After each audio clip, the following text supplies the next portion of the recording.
This is a story of a cattle farmer named Frank and his sweet wife.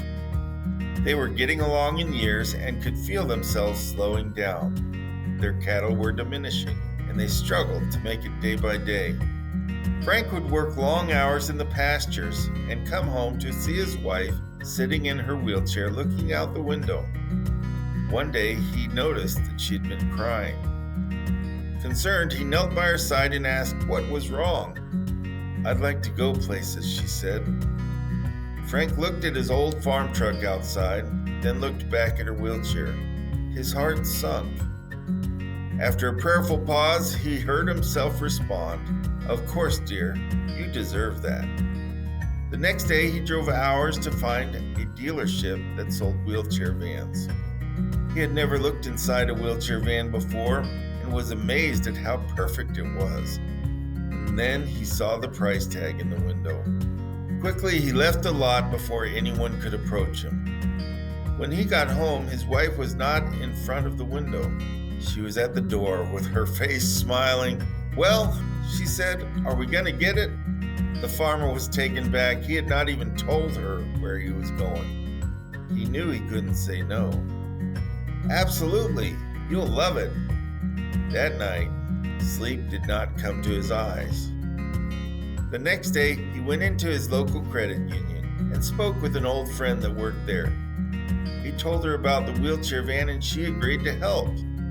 She went back into the manager's office and spoke with him for about 20 minutes. She came back and tried to discourage him. She knew he didn't have much money and told him he would need at least $10,000 as a deposit to get the van. $10,000 was more than he had. But Frank was determined and he had an idea.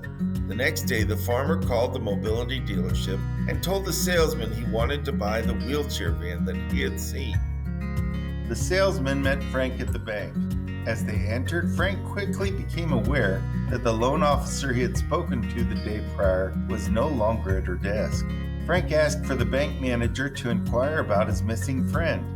To this, the bank manager said, "Frank, yesterday she overstepped her authority by committing to you loan approval that we cannot do. I had to let her go." Frank replied, "I have the $10,000 needed for the deposit, though."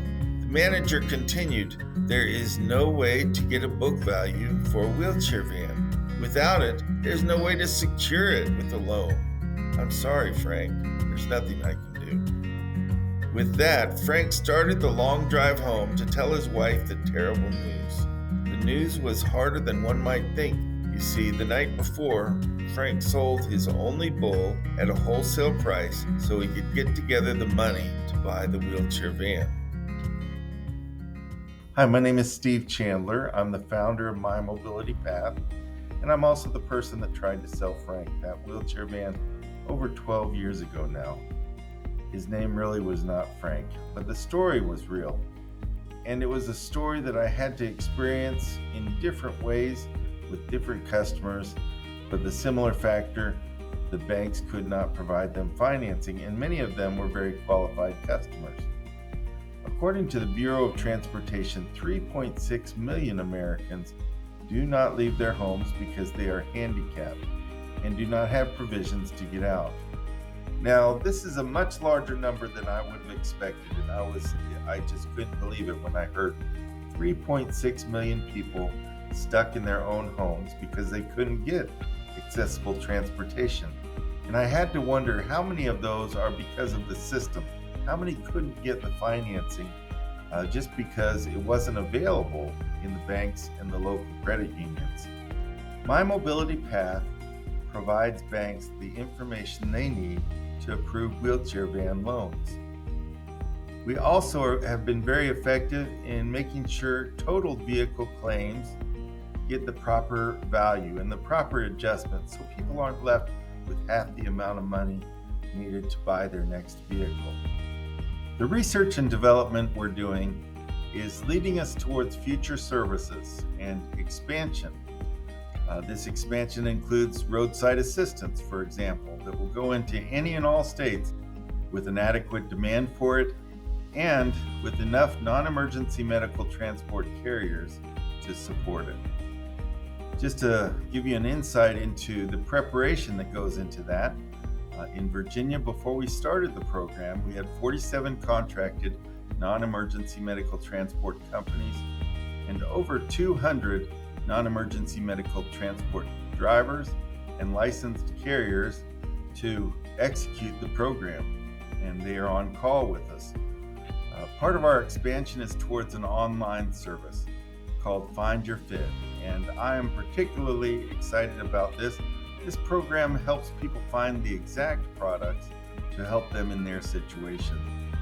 As I've taken you through the services provided by My Mobility Path, I can't emphasize enough that these are the most basic of support services in the auto industry, and they're not given to the accessible community. The ability to research, the ability to go to your own bank or credit union for financing, the ability to have an effective roadside assistance program. Not having any of these services is unacceptable in the 21st century. And it's especially not acceptable when the body of individuals we're talking about has a high cost of living in the first place. And they have an added awareness and anxiety about being stuck on the road. We're looking at a group that are trying to buy vehicles that are very expensive and not having their own way to get research done and to feel confident as they go to buy.